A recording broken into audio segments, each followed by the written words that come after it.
विकसित एक्सपो 2025 में सबसे पहले तो आभार आपका कि आपने मुझे लगता है ये तीसरी या चौथी बार मैं क्रेडाई एक्सपो में आई हूँ और मेरे लिए एक होम कमिंग होता है, घर आने की तरह होता है कि हर एक्सपो में आप मुझे यहाँ आमंत्रित, जहाँ भी एक्सपो होता है वहाँ मुझे आने का अवसर मिलता है। तो मैं बहुत बहुत आभार व्यक्त करती हूँ सभी का।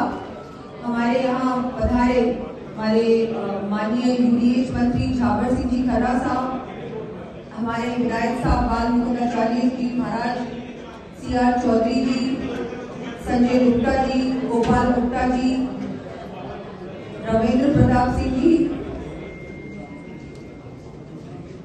गिरिराज जी अग्रवाल, रचित जी अग्रवाल व सभी पदाधिकारी जो क्रेडाई के पदाधिकारीगण हैं, सभी जिन्होंने इसमें भाग लिया है, आप सबको बधाई बहुत बहुत।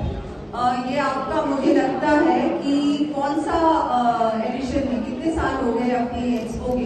बहुत सारे साल हो गए। एवरी ईयर ये एक्सपो बहुत सक्सेसफुली आप लोग ऑर्गेनाइज करते हैं, तो सभी को बहुत बहुत बधाई। ज्यादा कुछ मैं नहीं कहूंगी, लेकिन बस इतना कहूंगी कि आप लोगों की बहुत बड़ी जिम्मेदारी है और आज राजस्थान जब हम बात करते हैं विकसित राजस्थान की, तो बहुत बड़ी भूमिका आप लोगों की भी उसमें है।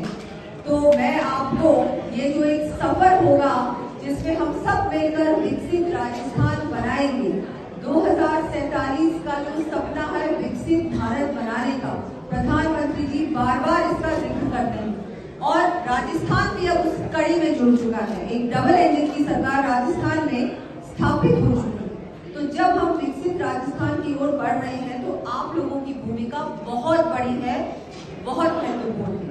तो मेरी तरफ से तो मैं यही कहूंगी कि हम सब मिलकर सरकार, बिल्डर्स और सारे जो डेवलपर्स हैं, हम सब मिलकर एक बहुत प्लानिंग के साथ और एक लॉन्ग टर्म विजन के साथ, मुझे लगता है कि बहुत बार बिल्डिंग बन जाती है, कॉलोनी बन जाती है, डेवलपमेंट हो जाता है, लेकिन कई बार वो एक प्लानिंग के साथ नहीं होता।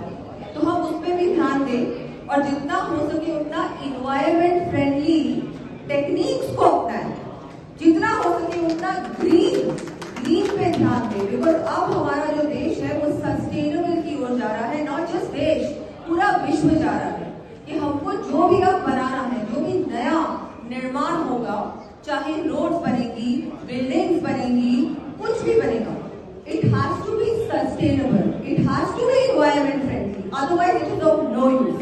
तो वो ध्यान में रखते हुए environment friendly green पे बिल्कुल आप लोग ध्यान दें। मेरी तरफ से तो मैं यही आपको निवेदन करना चाहूंगी। मैं टेक्निकल एक्सपर्ट नहीं हूँ और वैसे मंत्री जी यहाँ बिल्कुल है, तो वो बहुत कुछ आपको बताएंगे, बहुत कुछ अपनी ओर से आपको बताना चाहेंगे। मैं तो यही कहूंगी कि हम जयपुर में हैं अभी, जयपुर विश्व की सबसे सुंदर, सबसे वेल प्लान्ड सिटी है अभी भी। उस समय तो था ही, पर अभी भी मैं बहुत गर्व के साथ कह सकती हूँ कि यूनेस्को वर्ल्ड हेरिटेज साइट है जयपुर और बहुत गर्व से हम सबको गर्व है जयपुर। और ना केवल जयपुर, पूरा राजस्थान एक अपनी डेवलपमेंट की भी बात करते हैं, पर विरासत भी, जैसे मोदी जी कहते हैं कि विरासत भी और विकास भी दोनों एक साथ चलना चाहिए।